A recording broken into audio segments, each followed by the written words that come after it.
Hello everybody. We think we know all the news, but you don't.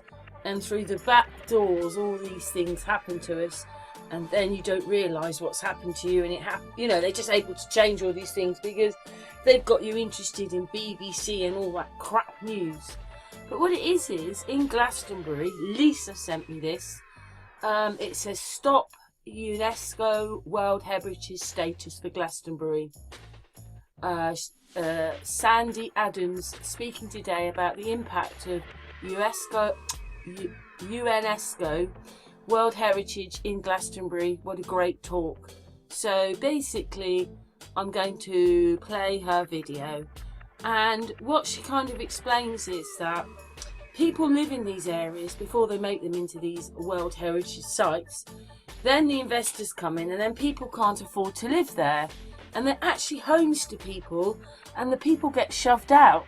And she does stay in here that with Tony Blair that he was going to get rid of all industry, and the UK was going to just turn into a holiday destination to see all these sites. So basically what they're trying to do is they're trying to do this for Glastonbury and Glastonbury Tor. And you know what will happen then. Investors will come in, prices will go up. You know, when we were there were people sleeping in the church, homeless people. But it's home for a lot of people. It's really quaint and old as it is. You do not want anybody touching it or the tour, because once they do that, you won't be able to go on it. Anyway, thank you very much, Lisa, for sending me this, and thank you to Sandy Adams for this speech. And you don't know all the news, which you'll find out. Let's play this video. The Fairfield was owned by, oh gosh, I can't remember her name now. She was one of the Avalonians, and I can't remember her name. Alice Buxton, that's it. Alice Buxton. And in her will, she left it to the people. But somehow the National Trust have got their hands on it, and they've designated it theirs. And as far as I can see, they've only got the Fairfield because they see that as the entrance to the tour. So it's be very interesting to try and challenge that in some way. I don't know how, don't ask me. But you know, we're looking at sort of visitors centres and you know, making also restricting people's access, and this has happened historically with other WHS sites. So if Glastonbury Tor were to become an UNESCO World Heritage Site, its appearance, access and management could change significantly under the influence of heritage conservation frameworks and international guidelines, because suddenly that you come under the jurisdiction of international frameworks. It's a global agenda. UNESCO is part of the UN. It's a global agenda. Anything to do with the UN is not our friend. We have to understand that. And people say, oh, but the UN, they are doing good work, and UNESCO do good work. I would avoid it like the plague, because you're buying into something that is, at the end of the day, is not about people. It's about money, and it's about power. So we've got a breakdown of what could happen. You'd get increased preservation works on the tour, and you know, you'd have restrictions, definitely restrictions on people going up there for any reason at all. You know, whether it's ceremonial or whether it's just have a nice day out. They'll probably charge. We don't know. They keep saying, "Oh no, we'd never charge to go up the tour." But look what happened to Stonehenge. You know, now a family ticket into Stonehenge is £75. Who can afford that? No one. You know, we're in a cost of living crisis. It's absolutely astounding. And you know, there's been some pretty bad press. You know, the Lake District became WHS. Liverpool, they pulled out actually. Liverpool pulled out of WHS. So there's a bit of a precedent there. Bath and Stonehenge. Now I know I went to a rally in Bath after it became WHS. They had a real problem with 5G towers going up.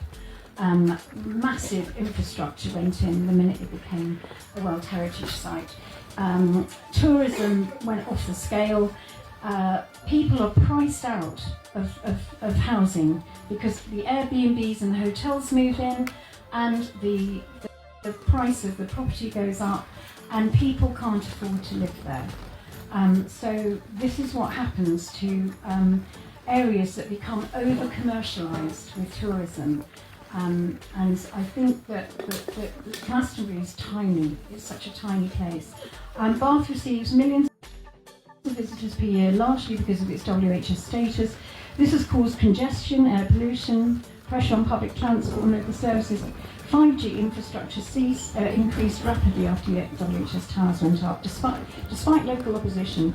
Commodification of heritage, the city increasingly patronises its image for tourists over its role as a living community.